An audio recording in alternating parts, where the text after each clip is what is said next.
On Monday, Prince Harry, founding patron of the Invictus Games, confirmed that the 2029 Invictus Games will be hosted in Daejeon, South Korea. It's the first time in the competition's history that the Games will touch Asian soil. Harry called it a defining moment for the movement. In his own words, he said the selection of South Korea represents an exciting new chapter in our journey to ensure that more wounded, injured, and sick service personnel and veterans can benefit from the power of sport and the strength of the Invictus community. Rewind to 2014.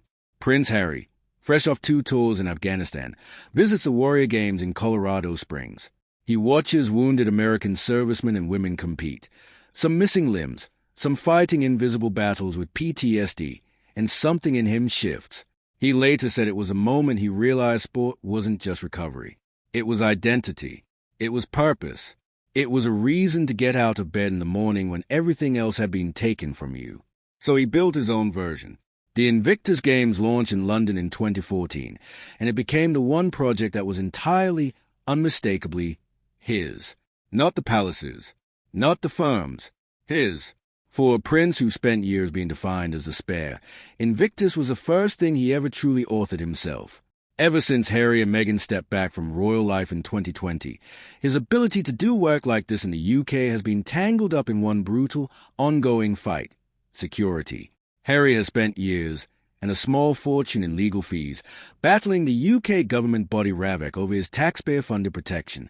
He has said publicly that without proper security, he simply can't safely bring his children back to the country he grew up in. So every time Harry announces something big on British soil, there's an invisible asterisk next to it. Can he actually show up? Will his family be protected? Is this a moment of triumph, or another moment overshadowed by a legal battle? Earlier this month, Harry flew into the UK for the one-year-to-go countdown event ahead of the 2027 Invictus Games in Birmingham. He competed in pickleball, wheelchair rugby, a laser run, fully in his element, fully at home in the world he built. But the moment that mattered most didn't happen on a sports court. It happened at Highgrove.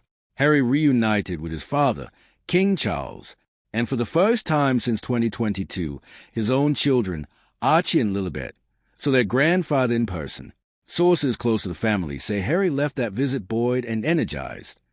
Some reports even suggest Charles has quietly been pushing, behind the scenes, for exactly this kind of reconciliation, wanting his grandchildren in his life before it's too late.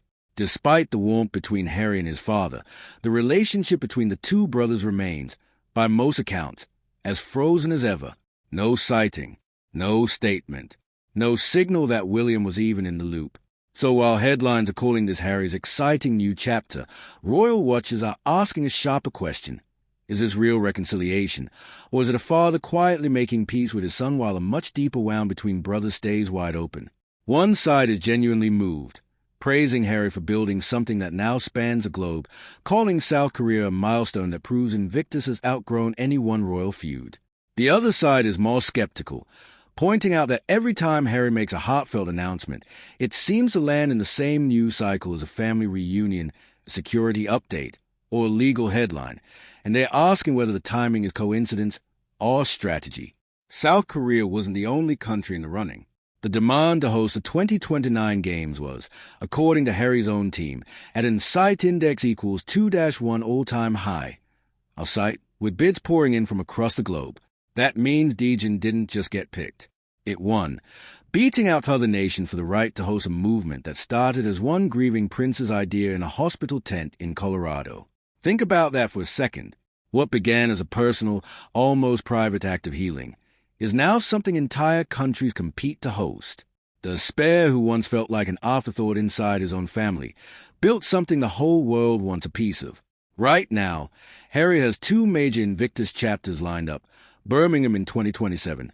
Close to home, close to the family is still trying to reconnect with, and Daejeon in 2029, a genuine global feast.